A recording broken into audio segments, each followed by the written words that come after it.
Olá, gente! No Camarim com o Nil Bernardes, hoje aqui com uma presença especialíssima, meu amigo de longa data, produtor, compositor, cantor, músico, Jorge Gambier. E Só aí, Jorginho? faltava. Tudo bem, É o Jorge? Marajá português, né? É. Faz 10 coisas com o mesmo salário. É isso aí, Tudo Jorge. bem, tudo legal, Nilo. Jorginho, me conta uma coisa. O começo de tudo lá, você garoto, como é que a música entrou na sua vida, Jorge? Beatles. Quer Beatles. dizer, modo de falar. A música entrou na minha vida desde que eu nasci, porque minha mãe contava que ela ligava o radinho do lado do berço e eu parava de chorar. Então eu ouvi música desde sempre. Eu, aos 3 anos de idade, 4 anos, eu dormia em cima de um Telefunken que meu pai tinha, que era aquele alemão, desse tamanho assim, né, dessa largura.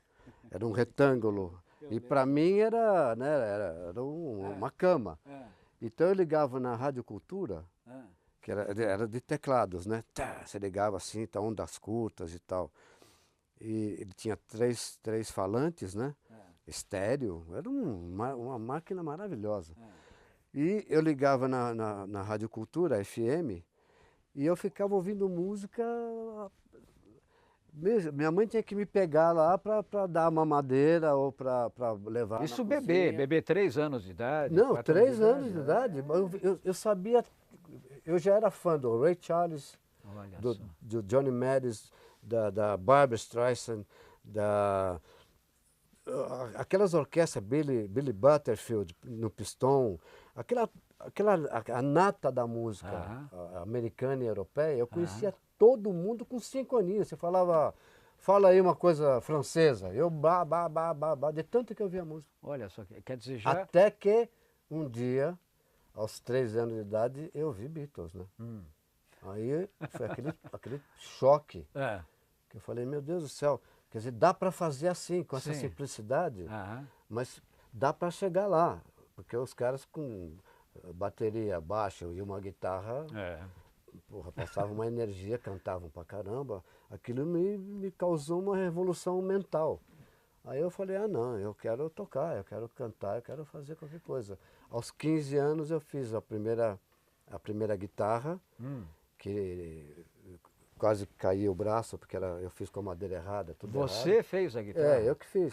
Um Que amigo meu legal. fez a parte eletrônica. Sei, sei. Só que eu usei a madeira, eu não sabia, usei a madeira errada, o braço era muito pesado. E eu não devia nem ter vendido, porque eu vendi para um cara que ficou me seguindo anos para comprar, senão eu teria guardado ela. Seria uma relíquia. Porque eu fiz... Você lembra de uma guitarra que o Brian Jones, do Rolling Stones, teve, que era uma gota branca? Sim, sim. Era, sim. era, uma, Olha só. era similar àquilo. Olha só. Ela era todinha branca, né? É. E, meu, o circuito dela era maravilhoso. O cara, eu mudava uma chave e mudava 10 sons. Aí, meu, era uma loucura. Que coisa, Só né? que com a madeira errada. Mas eu fui a cabeça, aprendi a tocar. Aí na escola você já começa a perguntar. Aí eu descobri que na minha classe tinha um cara que também cantava e gostava de música. Aí, pô, e aí tal? Aí ele falou, escuta, você não quer conhecer uns amigos meus que também gostam de música e tal? De repente a gente podia montar um grupo. Eu falei, eu quero. Aí onde é que eles... Ah, na Praça Marechal Deodoro. Eu falei, tá bom. Eu nem sabia onde é que era. É. Isso tudo em São Paulo, viu? Praça Tudo Marechal em São Deodoro aqui Paulo. em São Paulo. Praça Marechal Deodoro em São Paulo. Aí marcamos num sábado, eu fui lá na Praça Marechal Deodoro, fui num lugar que na época chamava Garitão. Garitão, sim, lógico. Você lembra do Garitão? Famoso Garitão. Opa. Então, e aí eu fui lá, entrei, né? Pô, eu falei, meu, que negócio aqui, né? Aquela festa, Era música. a nata da sociedade lá. Bandas tocando. É, exatamente. Aí conheci os 2 caras que depois montamos a primeira bandinha para tocar. E quem eram os caras? Era o Adston, É. que morreu o ano passado. Eu conheci. Você conheceu o Adston? Conheci. Um amigo de 55 anos, né? O Bira, que eu nunca mais vi, que era o baterista, que depois foi substituído pelo Alexandre, que era sobrinho da Nova Guiar, e sobrinho do Fausto, né?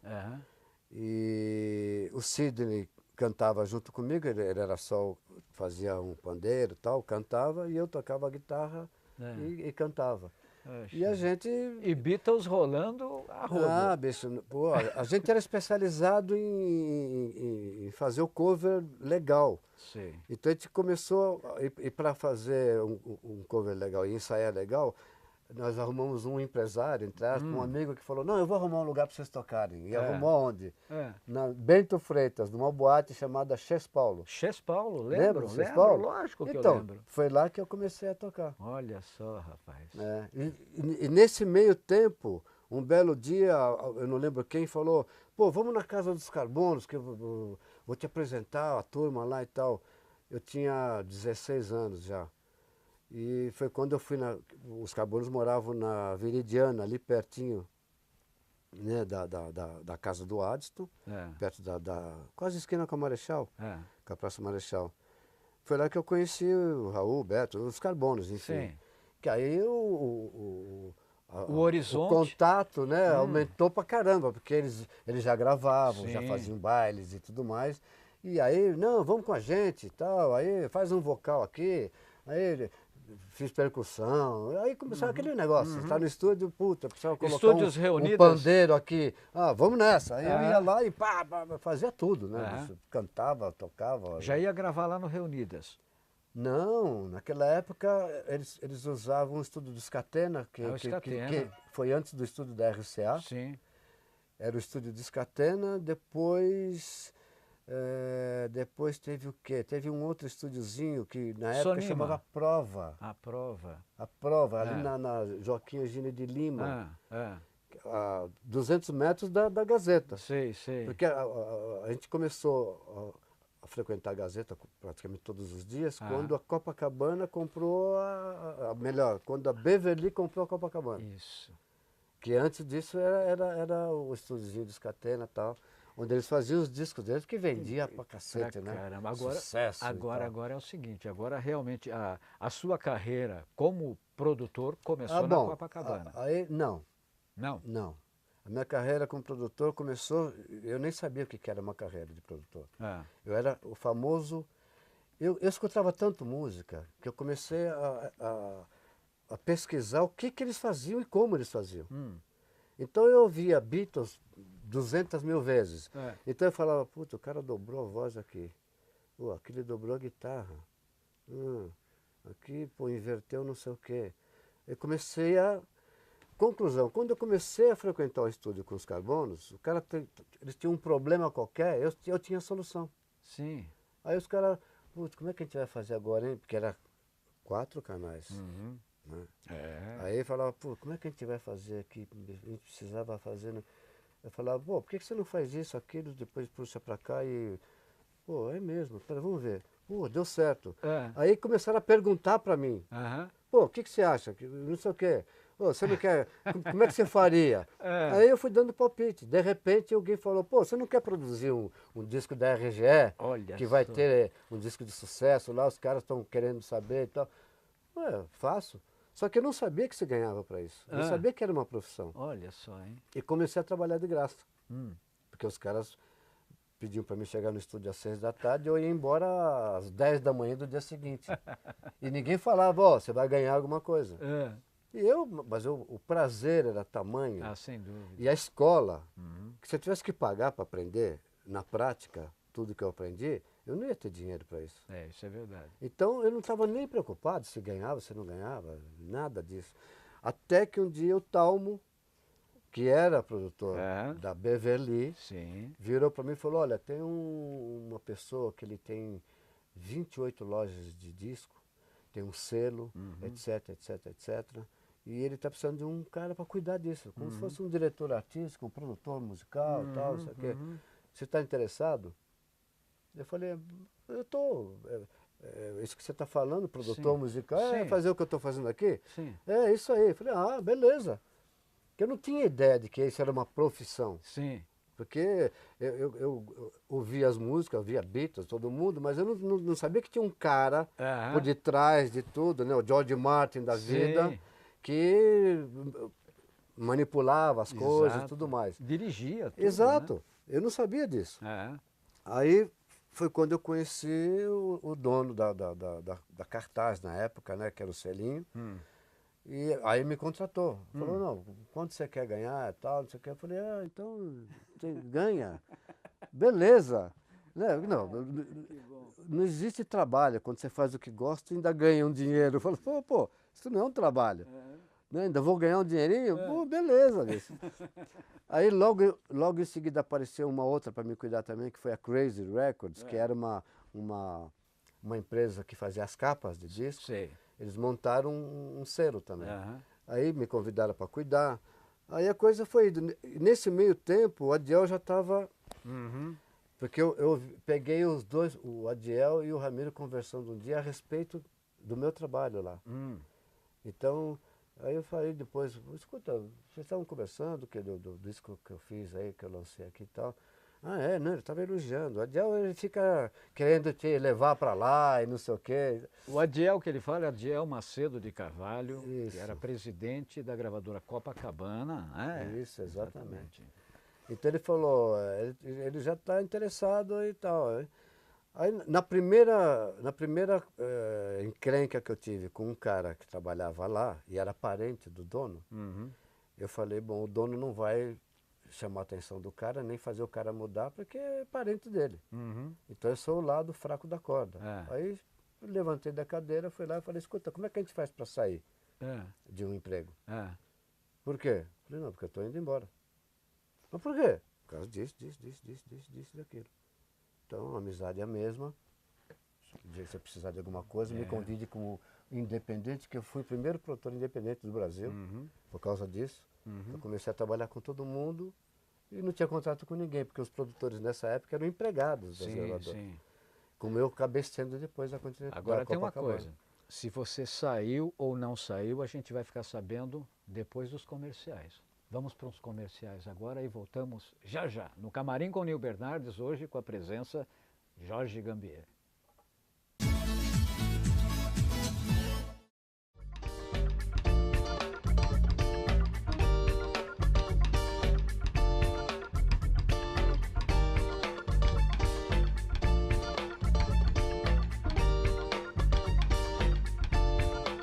A gente é assim. Chega uma hora que quer mais é aproveitar o que já conquistou. A gente já tem experiência suficiente, já conhece os atalhos. Quer mais é viver o bom da vida. Sem pressão, a gente tá no comando, tem controle, sabe dos nossos limites. A gente sabe que excesso de velocidade é perigoso, mas acaba se arriscando, até que um dia você sabe. A gente sabe o que tem que ser feito no trânsito, basta fazer. Olá! Eu sou a Simone, diretora aqui da Dianética Brasil. Nós estamos abrindo um canal agora para dar dicas valiosas para vocês, mas o que é Dianética? Dianética é um método de melhoramento pessoal. Dianética é uma ciência da mente. Ela vai te explicar como funciona a sua mente e a partir daí você tem muitas descobertas, né, sobre o seu comportamento, o comportamento do outro, o porquê de determinadas atitudes, reações. E aqui, como Dianética Brasil, nós temos diversas ferramentas de melhoramento da vida, são 20 títulos só de melhoramento da vida e tem outras ferramentas mais. Você é muito bem-vindo para se inscrever, para nos visitar, para receber as nossas dicas no nosso site, que é o www.dianeticabrasil.com.br. Você pode se inscrever para receber as nossas dicas, todas as nossas programações, tá bem? São todos muito bem-vindos.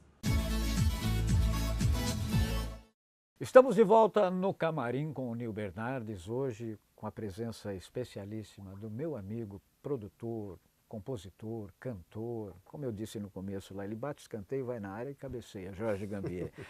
Aí você falou, como é que eu faço para pedir demissão do emprego aqui? Aí eu pedi a demissão, no dia seguinte a Copacabana me liga. Aí já querendo o Adiel com uma reunião e tal, e fui lá, não deu outra, né? Cheguei e já falou na lata assim, quando é que você começa a trabalhar aqui? Olha só. Aí eu falei, quando você quiser, tudo bem. nem também discutir salário, nem nada. Aquela coisa, a gente tem tanto prazer no que isso faz, é verdade, isso é verdade. que a gente esquece de que o dinheiro é importante, isso né? é verdade, isso é verdade. Que o ganho, né, do seu trabalho. Isso é Então, verdade. nem perguntei quanto é que eu ia ganhar, quanto é... Falei, não, tudo bem, amanhã então já estou aí e tal. Aí como ele sabia que eu era um cara muito interessado e curioso e ficava mexendo com tudo, eles reservaram os artistas mais complexos que a Copacabana tinha para mim. Então quando eu cheguei lá no dia seguinte, já tinha uma lista que falaram, ó, se vira. Só para a gente situar mais ou menos, o ano era 1975... 73 para 74. 73 para 74. É. Aham. Eu entrei lá, eu comecei, por exemplo, no dia seguinte eu já fui para a Gazeta, onde estava para começar o disco do Vando, que foi o primeiro artista que eu peguei na Copacabana para cuidar. O Vando. O Vando, Aham. que era uma aventura. Nós demorávamos 10 meses para fazer um LP do Vando. Do nada, aquilo que eu te falei. Você Sim. tinha um Fender, Aham. uma guitarra, uma bateria, um piano, né? É. Eu lembro que quando chegou o Elka, o Teclado. dono do estúdio, que era como é que chamava ele? Moura. O Moura, dono dos Estúdios Reunidos, ele deu uma festa, deu uma festinha. Sei, sei. Parou tudo, para tudo. Ah. Aí o Elka, era um Olha, tecladinho. exatamente. Que tinha um pianinho elétrico bom. Né? As cordas eram... Depois que com o tempo a gente viu que o string deles era bem simplesinho. Sim, sim. Mas naquela Nossa época, Senhora, bicho, pelo amor meu de Deus. Deus do céu, foi um... Aham. E eu brigando com ele naquela época para ter pan. Ele, como ele que fazia a mesa, ele achava que era um louco. Para que você quer pan? Eu falava, mas eu quero pan para fazer o panorama da gravação, que era tudo na mão, né? Aham. E, nossa senhora, custou anos para sair o pan. Só para dar uma explicaçãozinha, às vezes as pessoas não sabem, né, Jorge? Mas você vai dizer... Não sabe mesmo, o que é o pan, né? É verdade. É aquela passagem de som de um canal para outro. Isso, um botão que você pega uma coisa, joga da esquerda para a direita e vice-versa. Você coloca aqui, depois você muda para cá. Então, quando você faz isso numa mixagem, o efeito estéreo, ele toma uma configuração maravilhosa. Tanto é que os americanos, que começaram com isso, né? Eles tinham LPs de estéreo maravilhoso, né? Só para... Então era um ping-pong, fazia ping-pong, ping-pong, ping, né? Então era o pan, que vem de panorama, né? Que a gravação é assim, né? Exatamente. Então em cada lugar está uma coisa. Então nada briga com outra e tudo mais, né? Eles faziam isso em gravação ao vivo, imagina. Nossa, aí você foi produzir o Vando. Aí comecei com o Vando, depois do Vando vieram vários, né? Bebeto, Maria Alcina, Peri Ribeiro, um monte de gente. Nossa, não dá nem para lembrar. Esses daí todos pela Copacabana. Pela Copacabana. Aí, de vez em quando aparecia uma coisa para fazer para Polygram. Eu gravei na Polygram a irmã da Simone. Sei. Que ela tinha uma irmã que cantava também, era pequenininha. Era Luciana. Então, fiz a Luciana para Polygram, fiz algumas coisas para RCA, depois eu fiz o Vando quando saiu da Copacabana, eu fiz para...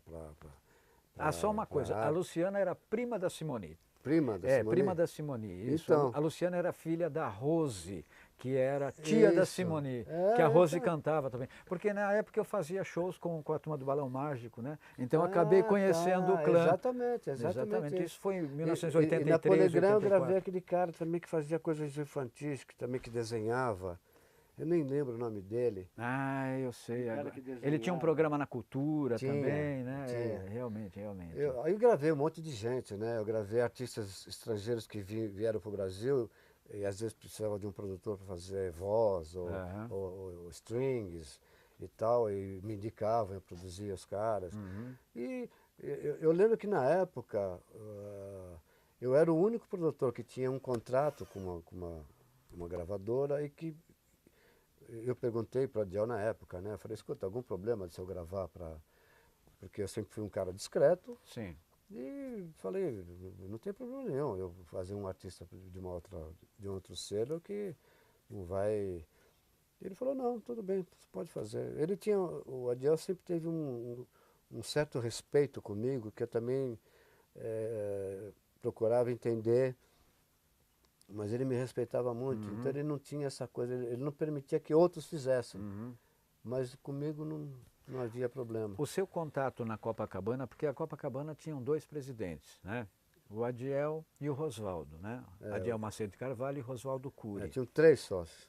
Eram 3 sócios, O isso. Gunter Sachs, o Rosvaldo e o Adiel. Isso. Depois ficou... O seu convívio maior era com o Adiel? Não, o convívio maior era... Musical, eu digo, musical. Musical era com o Adiel. Era com o Adiel. Mas o Rosvaldo, ele era o cara que cuidava das vendas. Isso. Então ele falava, o que você está fazendo, moço? Aí você falava, estou fazendo os Beatles. Ele falava, quem é Beatles? Você falava, é um grupo de rock, vocês ficam fazendo essas coisas aí, depois eu que tenho que sair vendendo, e não sei o que lá. Ele era não, assim. Ele era assim, ele era assim. Então ele cuidava das vendas e era um cara pitoresco, né? Era um cara barato. Ele era muito legal. E a gente cruzava mais muito pouco. O Adiel era mais a parte das vendas.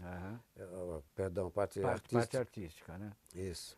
E tinha um feeling, a única coisa que ele tinha era um feeling. Né? Ele contratou o Benito porque ele foi numa boate, o Benito estava tocando na boate, e ele falou, quem é esse cara? Exatamente. Esse cara vai vender milhões. Então, aí Jorge, contratou ele e vendeu milhões mesmo. E isso não existe mais, né, Jorge? Não existe. Não existe mais. Hoje os artistas, tudo... quanto é que você tem, né? Você tem um cara que financia por trás, por tal, não importa o talento, nada. Naquela época realmente saía-se atrás e descobria-se como se descobriu o Benito de Paula. E o Benito você trabalhou com ele também. Trabalhei. O Benito eu fiz até especial dele para Bandeirantes, eu fiz coro. Olha só. Não, porque ele exigiu, bicho, mandou dizer, olha, eu quero o Gambier lá cantando. Eu falei, pô, eu cheguei a fazer back vocal também nos discos dele, na Copacabana. Barato, né? Depois, quando ele foi para a RGE, também eu fiz back vocal. Eu fiz um back vocal estranho, bicho. Que foi uma saia justa, porque um dia me chamaram para fazer back vocal do Jorge Benjor. Olha, que na época era Jorge Ben. Sim. E eu era produtor do Bebeto. E o cara que estava espremendo, encurralando o Jorge Ben nas cordas era o Bebeto. Só que eu não fazia o som do Jorge Ben. Eu fazia o samba rock do Bebeto, eu fazia tipo com uns toques de big band americana. Então eu coloquei metais, que o Jorge Ben não usava, e coloquei 4 meninas fazendo vocal, que o Jorge Ben também não usava. Então, mas acontece que o Bebeto explodiu. E o Jorge Ben, né, falou, pô, quem é o cara que está produzindo esse cara? Aí um belo dia eu chego na RCE para fazer vocal e era pro Jorge Ben. E ele ficava me olhando assim. Eu não sei se alguém falou para ele.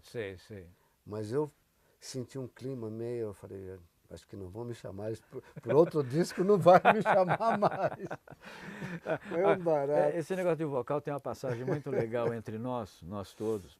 Uma vez que nós fomos fazer um back vocal para um cantor espanhol da RGE, que ele cantava grave, como é que era o nome dele? Como é que era mesmo o nome desse cara?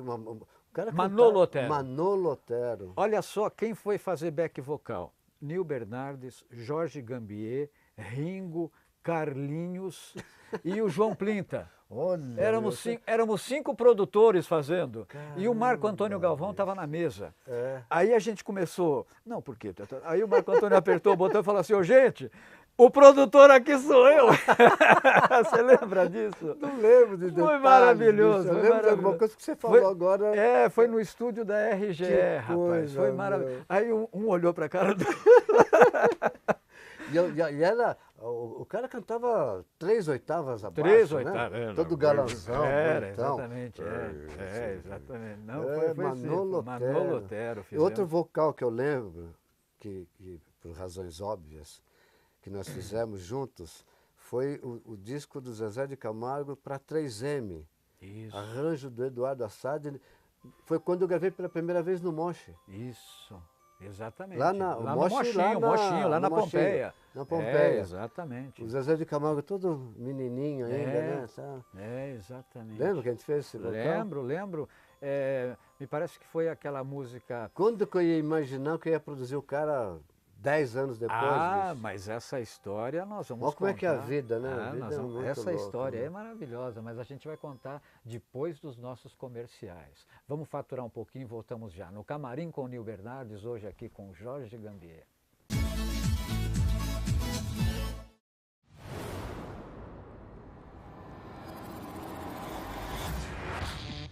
O Banco Pan é de quem quer fazer acontecer. De quem precisa de uma oportunidade para ir além. De quem busca o sonho de uma vida. Mas também é o seu banco, o do seu colega aí do lado. O nosso Banco Pan. E você pode não se dar conta, mas fala isso todos os dias, porque está no nosso nome. Pan quer dizer todos. No dicionário e na prática também. Somos um banco de diversidade e inclusão. Somos movidos pelo desejo de quem precisa de nós. Somos todos. Somos Pan.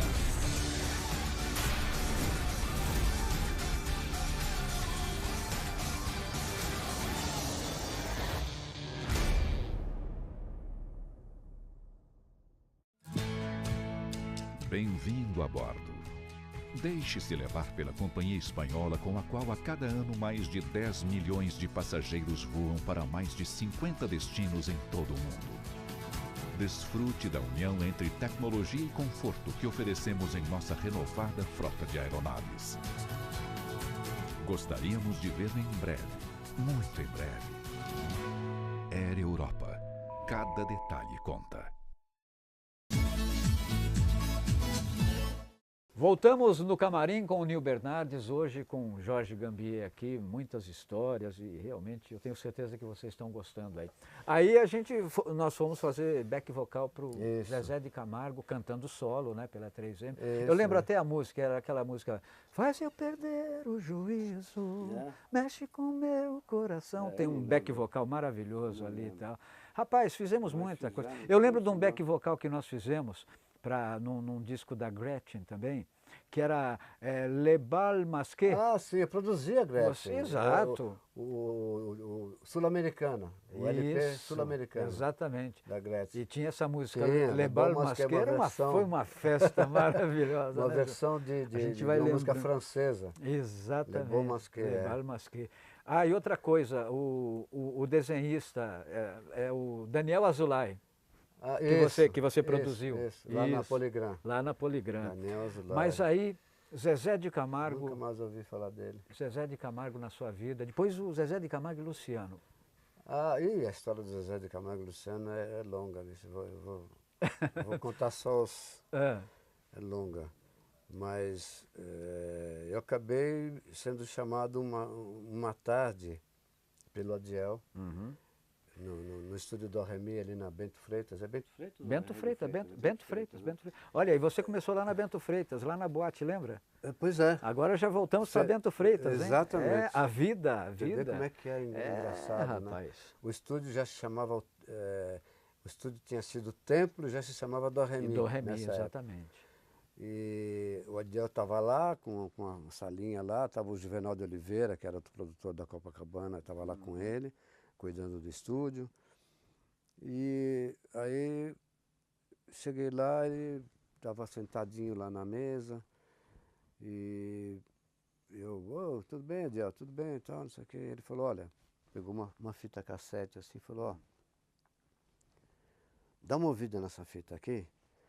Se você achar que vale a pena gravar, eu me viro e gravo. Porque eu estou sem dinheiro para nada. Não tenho dinheiro para nada. Agora, se você achar que não vale a pena, então esquece, a vida Foi continua. uma época que a Copacabana, inclusive, estava em concordata. Não, ela já estava praticamente fechada. Ele estava vendendo os originais dele para editoras, para selos e tudo mais, né? Aí eu peguei a fita cassete e fui para casa. Aí botei a fita cassete para ouvir, meu, tinha que umas 20 músicas, 25 músicas, uma melhor que a outra. Né? E eu falei, pô, o cara canta bem. E o interessante é o seguinte, ele me deu a fita cassete, e na fita cassete eu não tinha reparado no nome, porque eu não associei ao Zezé de Camargo, que tinha feito coro anos antes. Não associei. Né? Aquele papo, você pega a fita, a gente recebia tantas fitas, você gata, põe no cassete, dá o play. Né? Aí eu falei, nossa, músicas boas, o cara canta bem e tal. Pô, então acho que o Odiel vai ter que pegar um dinheiro emprestado no banco. Aí eu lembro que eu liguei para Maria, que era a secretária dele, que ainda estava com ele lá nessa situação. E falei, Maria, o Odiel tá aí? Não, ele vem amanhã, tá, não sei o que. Eu falei, tá bom, então eu vou dar um pulo aí amanhã. Aí fui lá e falei, ó, Odiel, se eu fosse você, eu gravava. Ele falou, porque você acha que vale a pena? Eu falei, vale, o cara é bom. E o repertório, as músicas de autoria dele e tudo são muito boas e tudo mais, né? Dá para mim montar um negócio legal. Então, aí ele falou, mas eu não tenho dinheiro para te pagar. Olha só, hein? Aí eu falei, pô, Odiel, vou fazer o trabalho de graça? Então, seria como se hoje ele dissesse para mim, te pago R$1.000. O que hoje seria um absurdo para uma produção, lógico, e tal. Lógico. Aí eu falei, tá bom. Eu aceitei esse diálogo, essa coisa toda, mas em consideração eu estava com pena dele.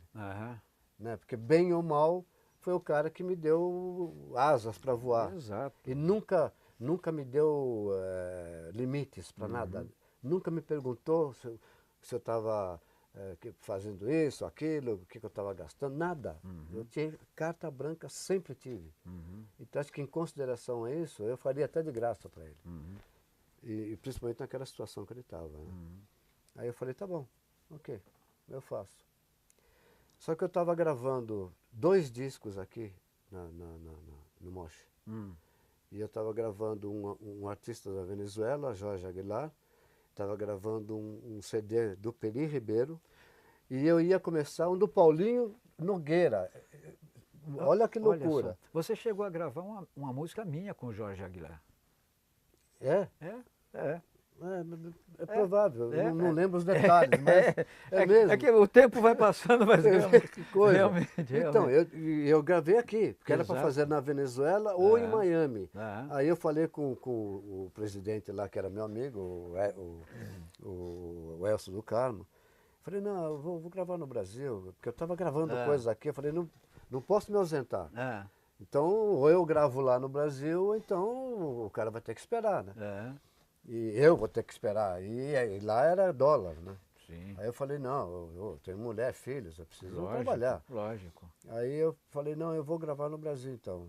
Tá bom, aí eu trouxe para cá. O que fez eu atrasar o início do Zezé de Camargo e Luciano e fazer ele começar a ter raiva de mim. Que a bronca dele comigo começou aí. Sei. Porque ele achava que eu estava desprezando ele. Sei. Porque é o tal negócio, quando você tem um problema, você acha que seu problema é o único do planeta. Então você bate na porta de alguém, se alguém fala, não, vem aí a semana que vem, você fica revoltado, porque você pensa que só você tem problema. Isso é verdade. E você não pergunta para o cara se ele está resolvendo outros problemas. E eu estava gravando 2 discos e ia começar outro.